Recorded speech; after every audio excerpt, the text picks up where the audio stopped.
there's nothing we can do. It's our second recording. Everything is going to look better going forward. I got to say, though, this news about Chet missing the season completely devastated me. Like,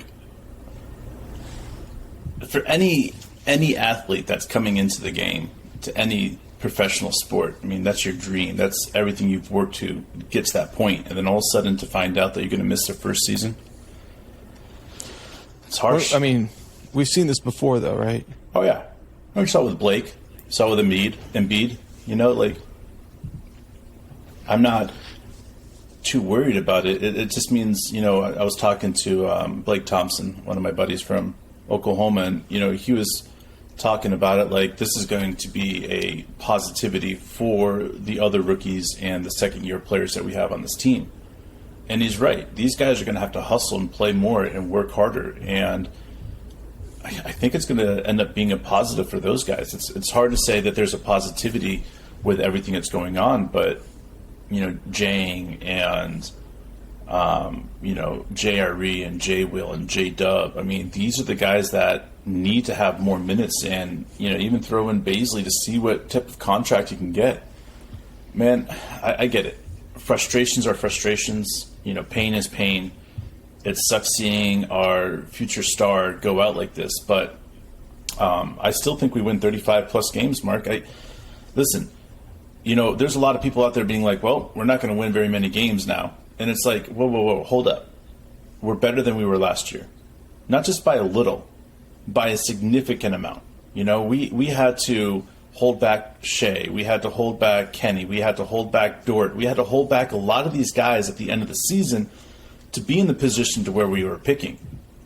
So I think 35 to 40 games is still completely doable. You know I said been saying 42 plus games, and I know Chet's going to mean more to the team than just 2 wins, but man, I don't think it's the fact it's a rookie year. I don't think it's going to impact the winning as much as I originally thought. You know, like I put a lot of weight on Chet, and that was my fault. And now I feel bad because we're sitting in a situation where, you know, next year our single rookie crop or whoever else draft-wise we get for next year, you know, it's going to be interesting. Like I still think we're looking at a, you know, 12th through 18th pick in the draft. So I don't know, like, how was your emotions? How did you feel when you found out this news? Yeah, I mean, strangely, okay, first of all, I want to say I feel really bad for Chet, but strangely, I'm not concerned about a lot of things. First of all, I'm not concerned that this is going to be some sort of, like, beginning of, like, an injury-ridden career for Chet. And I also am not concerned about all the hyenas out there that were saying, oh, Chet's body will fall apart as soon as he takes the NBA court and, you know, all this. Like, I'm not worried about any of that stuff. I think, like, as, you know, fans of the Thunder, fans of the NBA, going back to the 90s, like, we've seen injuries. There are types of injuries that are really worrying. This is one of the types that are concerning because, like, it's not particularly common, but he's in the right organization. And as Thunder fans, I've noticed that there's been a lot of fans that have come along since this team has, like, really gone through injury plagues, right? But we saw it with Russ. We saw it with KD. Like, it really messed up our championship window. That felt bad. Like, that was devastating. It would be like we were about to go back and, you know, try to compete for the finals, and we kept running into injuries with the Stars. That felt like the end of the world, and frankly, for that team, it was. For this, it feels like a slight delay. Okay, so we were, 2 months away from the season? Now we're 14 months away from Chet's debut.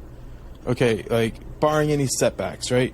But my theory is, like, we always knew, like, Chet needed some time to develop, right? If he has that whole year, like that Blake Griffin situation where he has an entire year to prepare. And Blake got hurt in the preseason. Right at the end of the preseason, I think it was a microfracture in his knee or something, maybe like a stress fracture, and he sat down the whole rookie year. Now, would what Chet's injury, would it be enough to sit a player like Blake Griffin down his whole rookie campaign?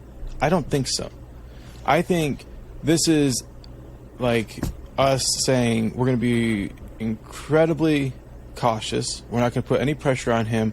I think this injury, and I don't know, because I don't know even exactly what the injury is, but my guess is, at most, this injury would be a 3-month injury, at most. Okay, but it could be more like an ACL or something like that. It could be 6 months. I don't know for sure.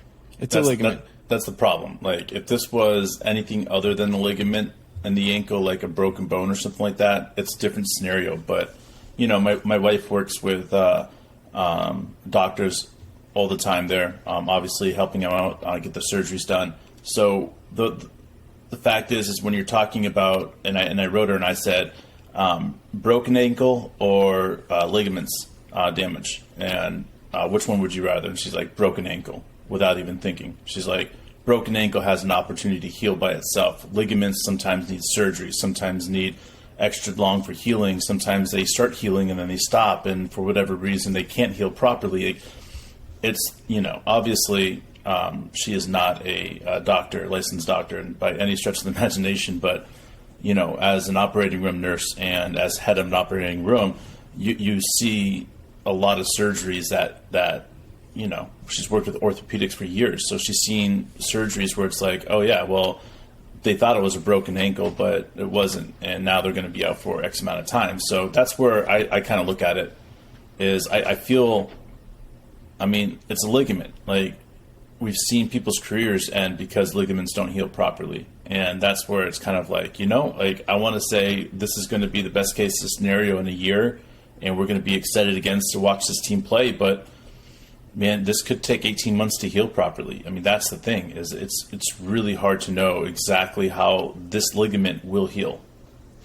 But wasn't this our entire argument about why Chet should want to play for the Thunder, right? Is because these types of things happen, and you need an organization that is going to give you the time to heal properly, you know, give you the expertise, and then make sure you're in the position that you need to be. And I think, like, we've seen these injuries. So let's assume a lot of the people who are listening, or some of them anyway, don't remember, like, Russ's injury or KD's foot injury, and I mean, how those types of things. Michael Jordan broke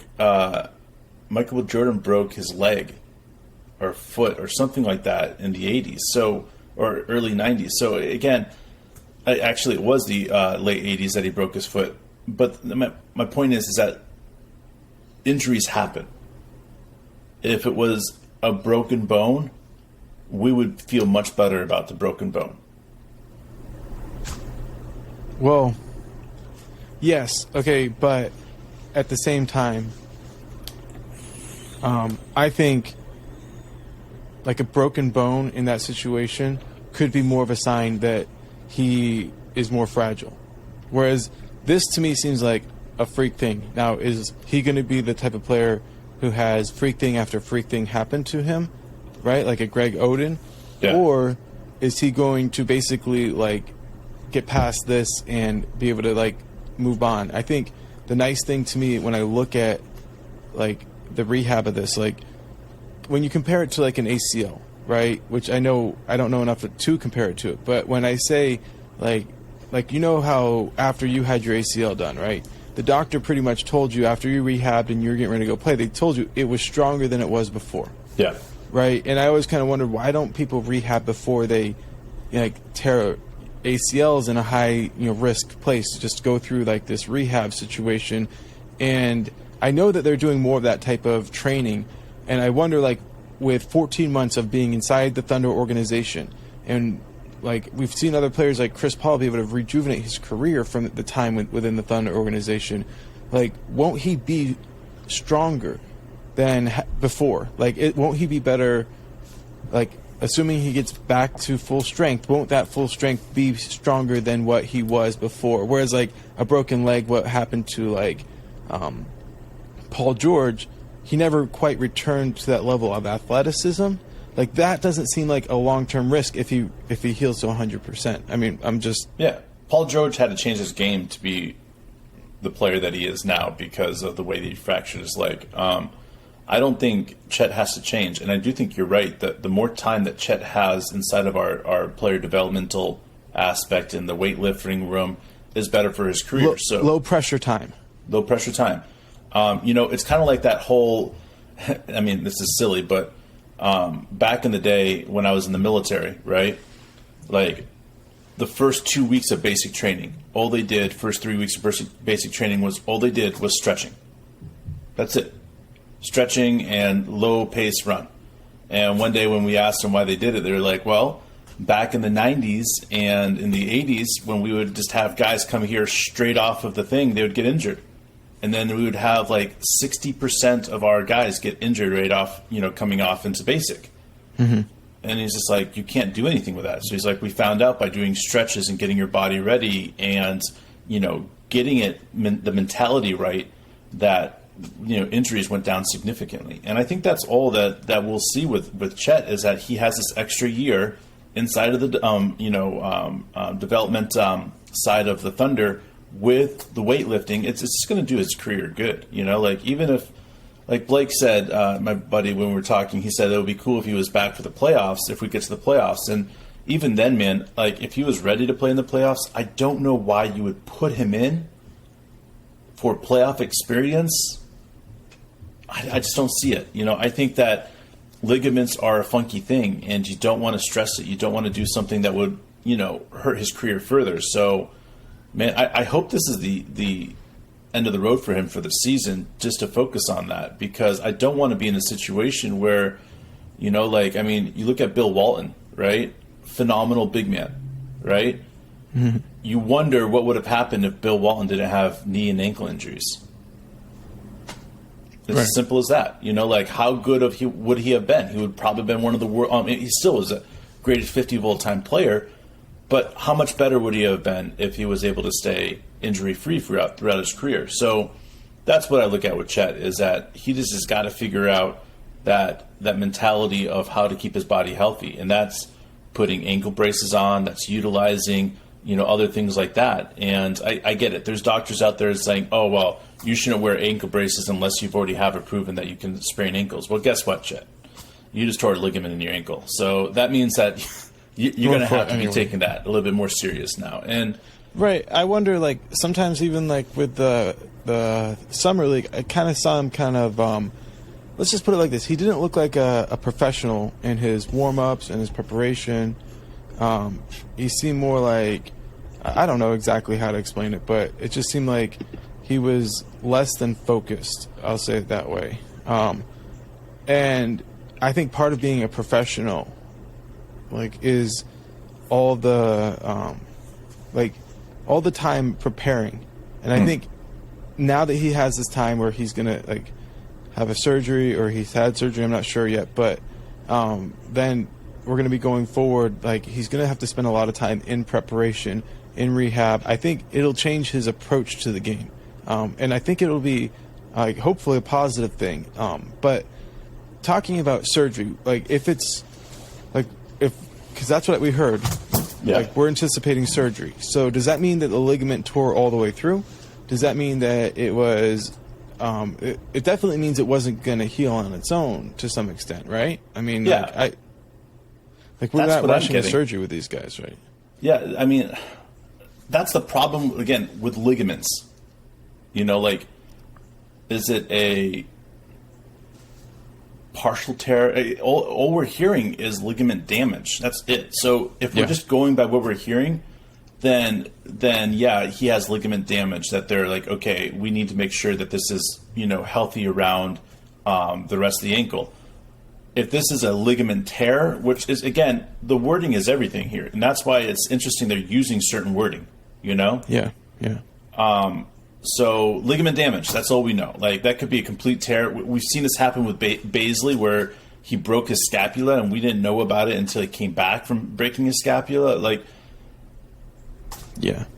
What is serious? What is not? Like, to me, like, there's only time will tell in about a year, or whenever somebody breaks it over the internet, we'll find out what the extent to his ankle is. But again, it benefits him and his people to keep it quiet because everybody wants that second big contract. And this could be something that really inhibits him from getting a big contract just in case they think that there's an injury possibility because of it. So as soon as we really saw that we had secured a high lottery pick, the number 2 pick, we quickly circled around Chet. Yeah. For good reason. You were a little faster than me, but still, we were by far faster than everybody else out there, like Thunder Podcast wise. So we've been talking about Chet for months now. Sure. Before we even got Chet, we were talking about Chet for months. So it was like, here we are, and we're facing the reality that we're not going to have Chet. So let's talk about what you said Blake was saying, the reality is we have an opportunity for J-Dub, J-Will, Jang. We have an opportunity for Kenny Hustle, JRE. Giddey has time to polish off his game. SGA. Think about it like this. If this team does make what you're saying, a run toward 35 game range, right? Yep. If Chet was out there and we made it to 40 games, everybody says, oh, look at Chet's the difference, right? Now, Giddey has a legit chance. I'm sorry, not Giddey. Shea has a legit chance to make the All-Star game if he can lead this team to probably, I'd say, around 20 wins by the All-Star break. That's a lot of wins. I'm not saying that's a small amount, but the path is there. Yeah, it is. Right? And listen, this can't be like any other season. Like, if Shea goes out there and gets injured, I understand. And we probably... We've always said this is... Injury is about injury, right? Yeah. We gotta look at positive, but there's always that contingent.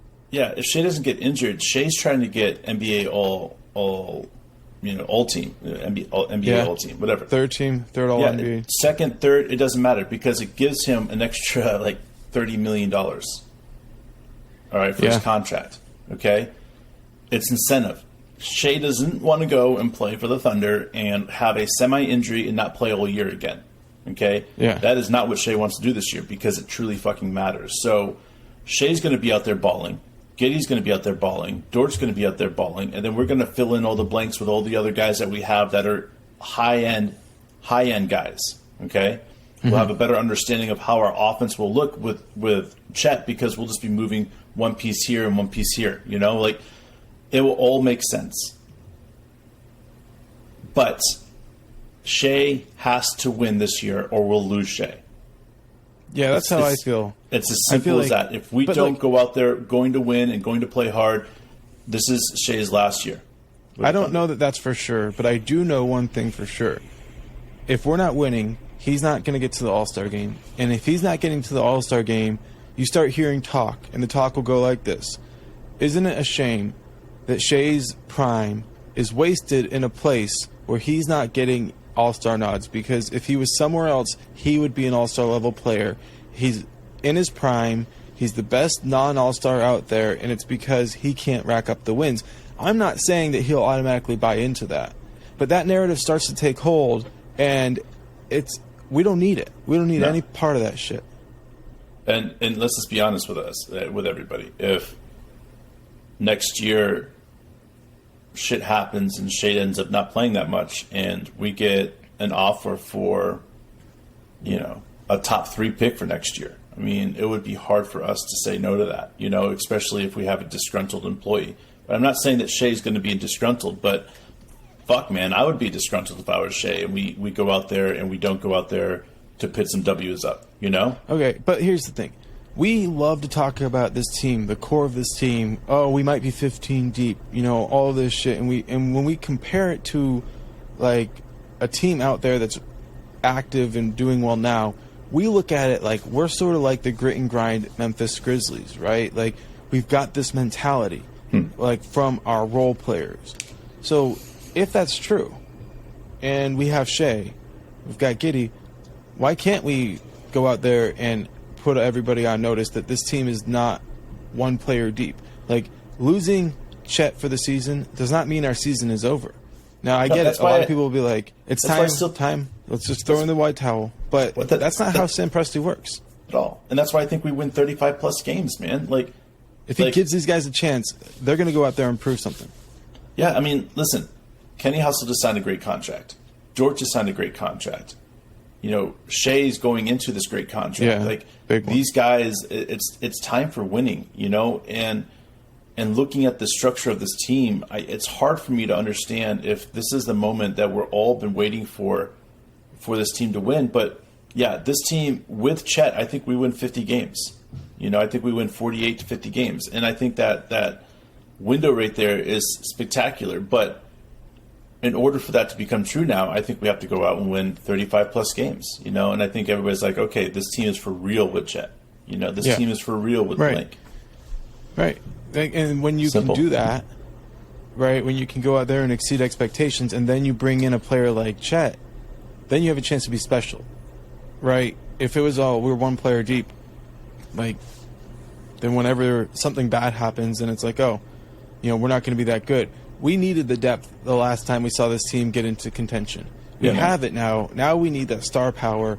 And as much as we've been excited about Chet, we just have come to recognize that at this stage, we are a year away from seeing Chet.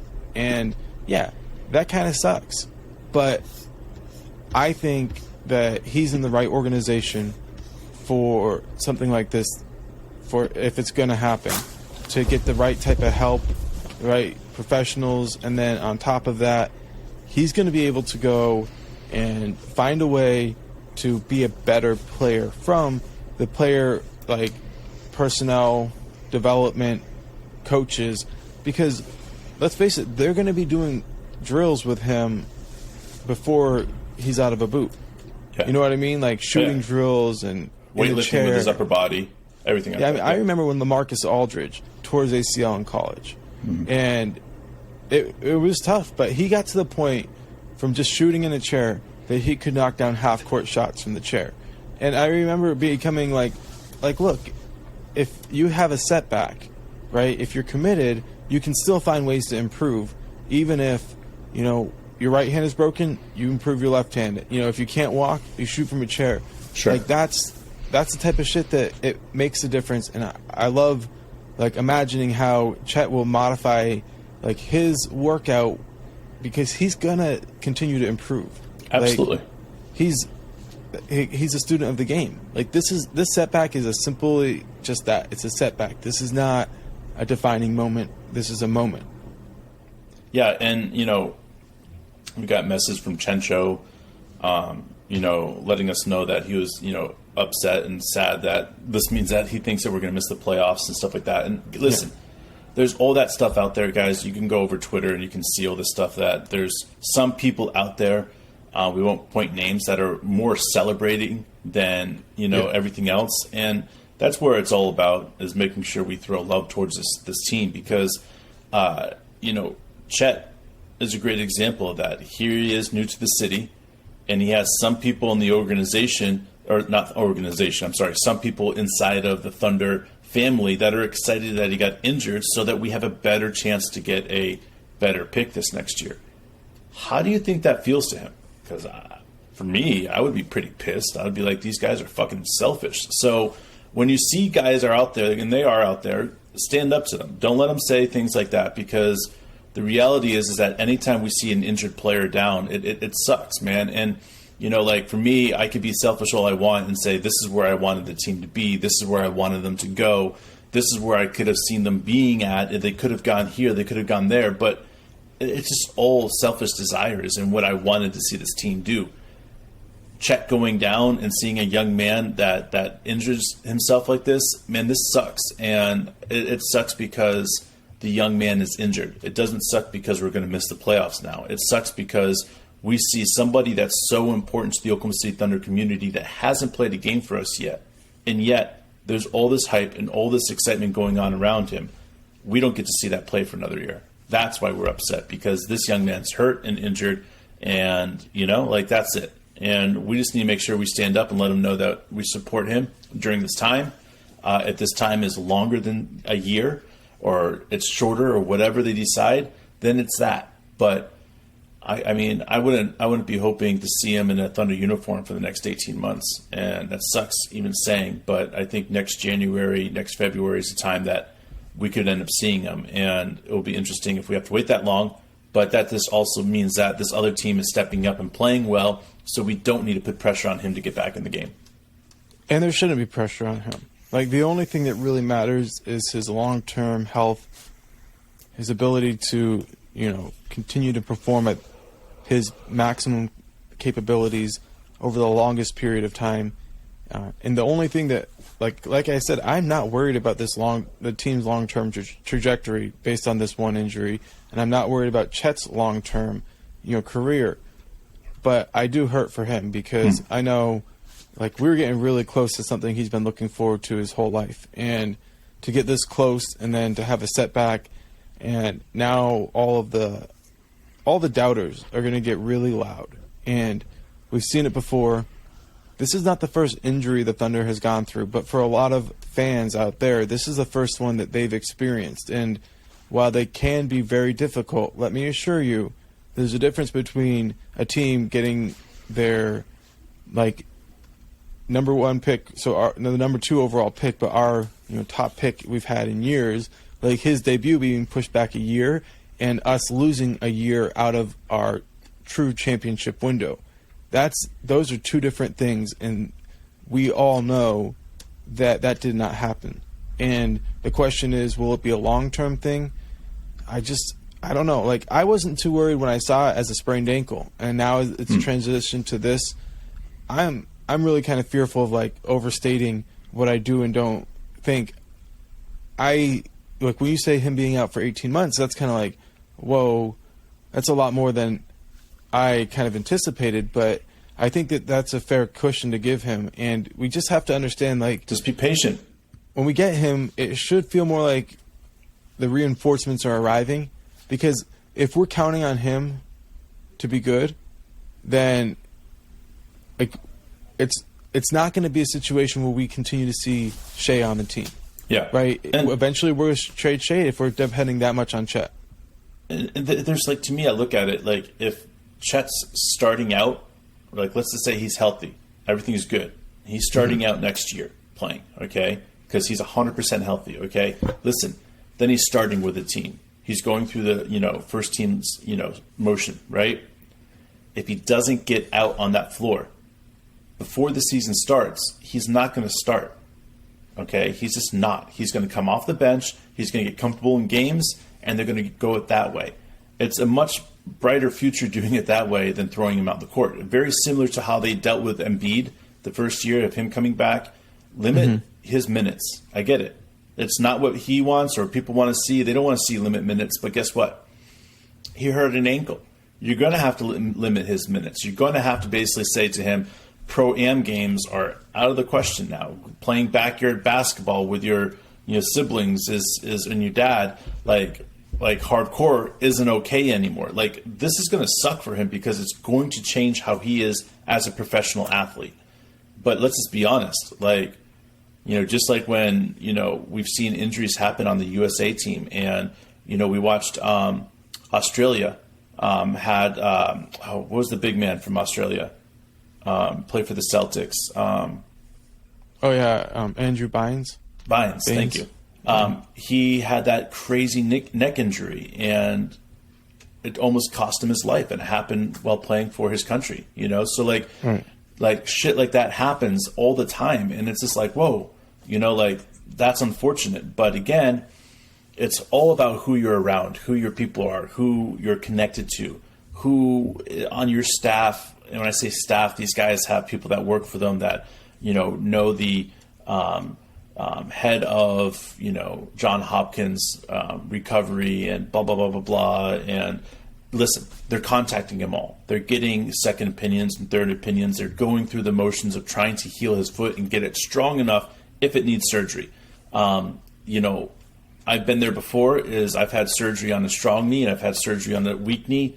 And, I tore my ACL on a Sunday night and I had surgery on a Thursday, right? And Dr. Holden, who did the surgery up in Oklahoma City for bone and joint, when I went in there to get the surgery, and I was like, wow, that's really fast. Or he checked me out on Tuesday. He's like, yeah, you're going to need the surgery. Let's do it Thursday. And I was like, well, that's really fast. Like, why would we have surgery this fast? He's like, because your knee's strong.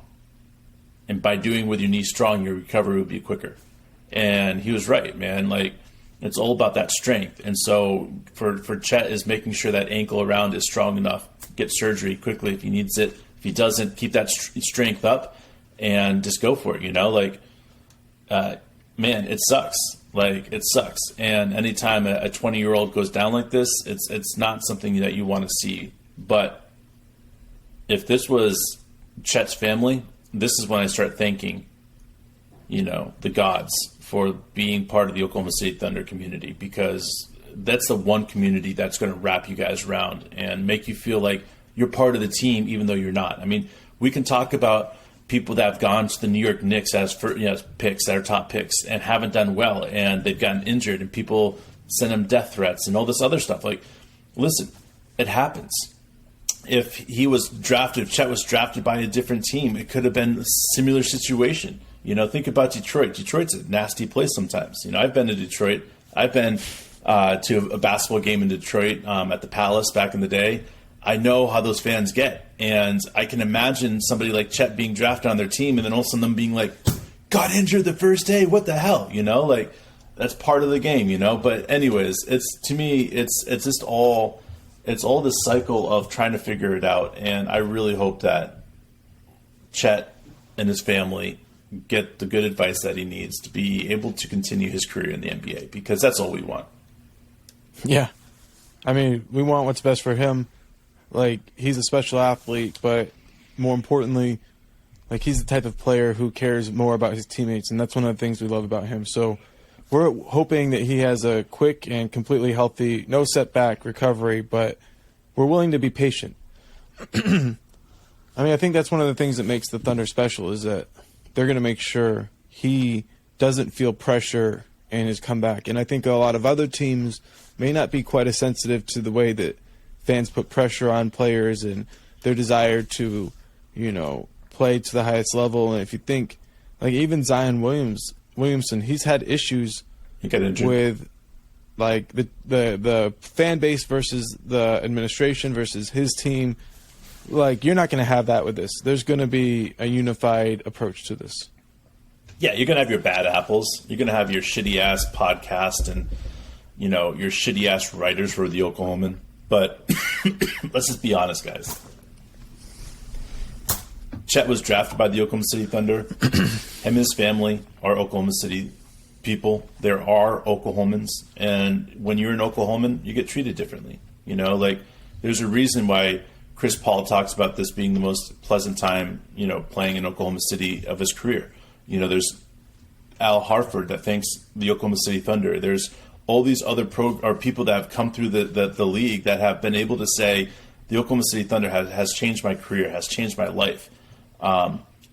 That's because when you get wrapped by this blanket in Oklahoma, it's truly spectacular. And as people that have lived in Oklahoma, you know, like, it's crazy to see how this situation is going to turn out to be better for Chet. But if anything comes out of this, I hope that he sees the love and the community that he's around, surrounding him. Because, I mean, we're not going to stop talking positive about him. I mean, just not. I mean, he is an amazing athlete, amazing person, and we're going to keep on throwing his praises up until it's, you know, until he's retired. And even then, we'll probably still keep talking positive about him. Yeah, and there's been a lot of players who've come through this organization who haven't ever made it on the court, but we still support them. But, like, just because he hasn't played for us doesn't mean we don't feel like he's a part of the team. Like, he's a part of the family. He's going to be a part of the film sessions. He's going to be a part of practices. He's going to be a part of getting to know the offense. And, like, through it all, I think this could be something that's really good for his career if you're looking at it from an optimistic side, because he'll have time to really improve the mental side while his body is getting stronger. And we already felt like he was going to be an outstanding player, but I feel like when he makes his debut, he'll be an even better player than he would have been. So that's an optimistic outlook, and that's what we're going to ride with, because in the end, like I said earlier, Dave, I think there's a lot of people who listen who haven't experienced anything like this. They just haven't had anything quite as disappointing, and I don't feel that sense of like being empty inside that I have felt when different situations similar to this have come along, and I just feel like maybe we have a little bit more experience than some of these people. Yeah, you're absolutely right. And I think back to when Russ got injured that year, and Russ is our only player, and that was it. We all were like, stick a knife in us. Like, we hated even watching basketball after that. It just the sound of the basketball on the court had this disgusting taste, because we thought about the Thunder. We knew we weren't going to go anywhere. And that's how that felt. This is different. This is a different situation. Chet was going to add wins to this team, right? But he wasn't going to be the factor in the winning. And I think that's how we have to correlate everything when it comes down to it, is that Shea, okay, he's our superstar. Dort, he's our superstar defender, right?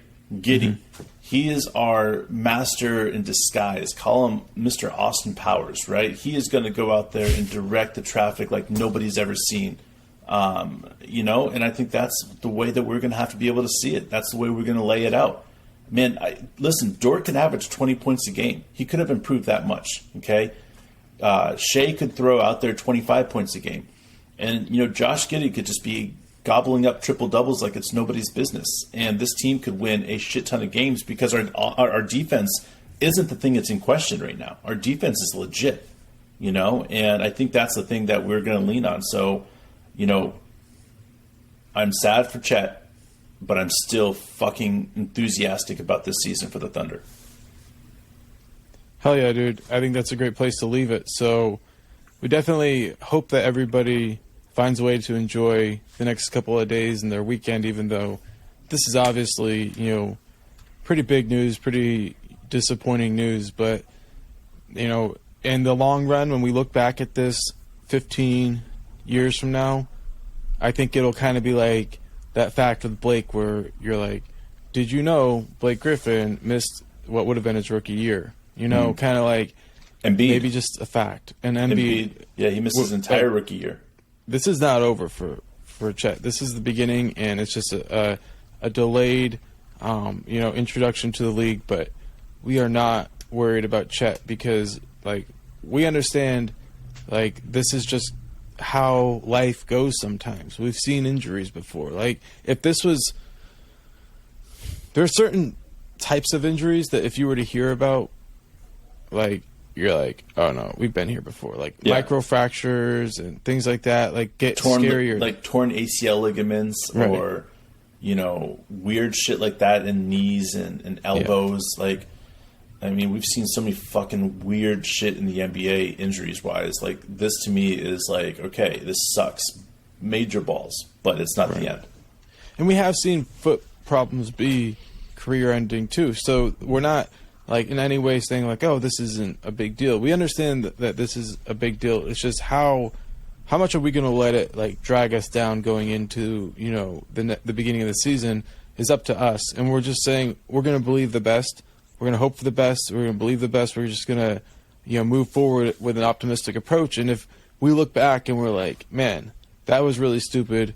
This was not what we thought. Well, at least we didn't wallow in self-pity the whole time. We're just going to take it one day at a time and hope for the guys out there to really show Chet in a deeper level than he knew how special the team he's a part of is. And then when he can come along and join them, it's all right, now we got our reinforcements, and here we go. We're going to make a big push. Whether that's this year, which it won't be, we know, but next year at the beginning of the season, next year in January, like you were saying, it doesn't matter. When he shows up, this team will feel like he is a true brother who is out there with them. And not that they wouldn't have, I'm not saying that wouldn't have, but through pain and through trials and adversity, you come together as a family in a stronger way. And that's what we're going to see happen. And I love seeing this team cheer for each other. That's the thing that makes me most excited,